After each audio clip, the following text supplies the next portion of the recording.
Good evening. It's the evening of day 10, and I hope you had a great day. So I wanted to let you know that today I'll be traveling home from their cottage. So I'm going to show you how you can feed your starter just once a day if you happen to be traveling or have a really busy day and know that you just won't have time for it. This is what you can do.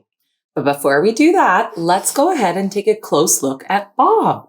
And look at all those bubbles. Oh my goodness, he's so active. And you can see he's not any different consistency. And it has doubled at least in size. It's very difficult to tell in this very wide container. But there's also a bit of a domed appearance on top. So this starter is at its peak right now and is considered a mature starter. So now when I talk about the maturity of the starter, what I mean is the life cycle of the bacteria and the yeast. So basically how recently it was fed. So a young starter has just been recently fed. So the bacteria and yeast are just beginning to multiply and it does not have the power to raise the leaven.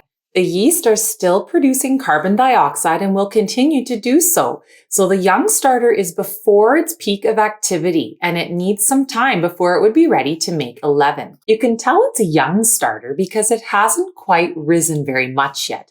You want a starter to double its height, so it has less than doubled its height at this point.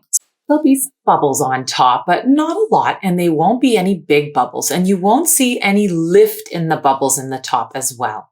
So this is not an effective starter to be used to make a leaven. It just needs more time to gain maturity for the yeast to be able to mature, basically, and multiply. It just needs more time to develop.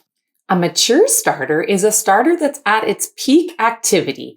The yeast has produced the maximum amount of CO2 and it's at its maximum activity. That gives it this nice domed top.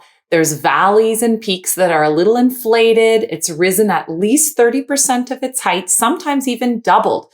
So the yeast is at its maximum activity, so therefore it's the most effective starter to give a good rise to your dough by making a great, powerful leaven.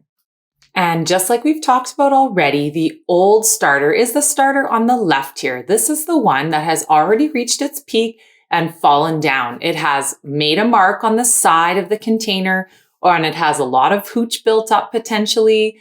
It is a little bit more liquidy than it was before, and it just doesn't have the power to rise your leaven.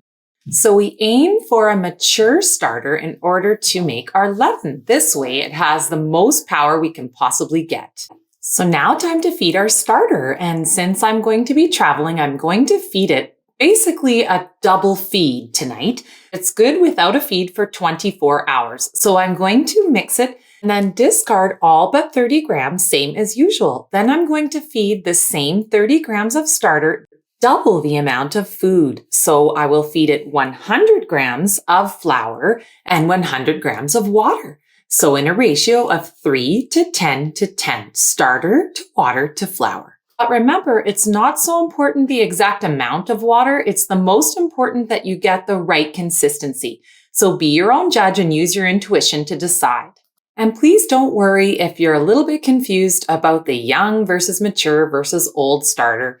You will start to get totally used to it. You'll notice what yours looks like after you just feed it. You'll watch it grow and then you'll watch it peak and you'll watch it start to fall back down and you'll see all the different phases. In fact, in a couple of days, we're going to do a little experiment together where we're going to record exactly what happens while your starter is going through its entire life cycle. So this will make everything make so much more sense. So once you've added your double feed, give it a really good mix as usual until everything is incorporated. And then check it with my jiggle test and then clean around the outsides of my jar, cover it back up, and then check the elastic level and snuggle it up for the evening. And remember, don't throw out your discard. Look how bubbly and beautiful and active it is. You can use it to bake all sorts of goodies. Just take your discard and place it in the fridge. I keep a jar in the fridge with my discard in it and just keep adding to it as you discard your starter. Then when you feel like baking, you have a beautiful discard left over to help you make some amazing pancakes, muffins, crackers, whatever your heart desires. And believe me, it will take your baking to the next level. You're going to just love baking with your discard. Just remember to use it within a week or to give it a snack. Of equal parts of flour and water, and it'll be bubbly and active again. And when you make something, please share a picture with me in the comments. I would just love to see your successes. I hope you have a wonderful, peaceful sleep, and I look forward to seeing you in the morning when we'll feed our starters again. Good night.